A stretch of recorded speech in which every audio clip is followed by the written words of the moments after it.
మరి ఉపవాస దినాల్లో మరి అయ్యా నీ ఆత్మ నాకు దయచే ప్రభు అని ఎవరన్నా అడిగారో ఒక్కసారి చేతుల పైకి ఎత్తండి.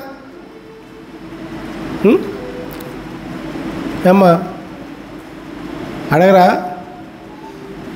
దేవుని ఆత్మతో పని అడుగుతారు,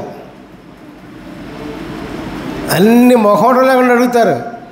ఏది కావాల్సిన ఈ లోక వస్తువులు కానీ అన్నీ కానీ, ఈ లోక వస్తువుల్ని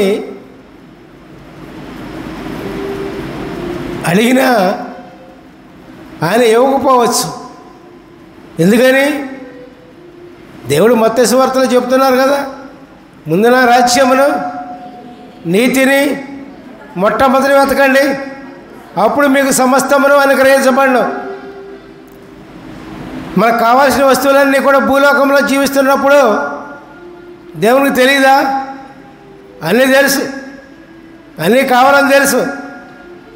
కానీ మరి లోపమేంటి? ఇక్కడ లోపమేంటి? దేవుని ఎతకం, దేవుని ఆత్మను ఎతకం, దేవుని నీతిని ఎతకం, దేవుని రాజ్యం ఎతకం. దేవునికి స్తోత్రం, హల్లెలూయా, ప్రైజ్ ది లార్డ్. అవి రెండు కూడా దేవుని రాజ్యాన్ని నీతిని ఎప్పుడైతే మనం వెతుకుతామో అప్పుడు సమస్తం అనుగ్రహించబడతాయి. దానిలో అనుమానం ఏమీ లేదు. ఏమైనా అనుమానం ఉందా మీకు?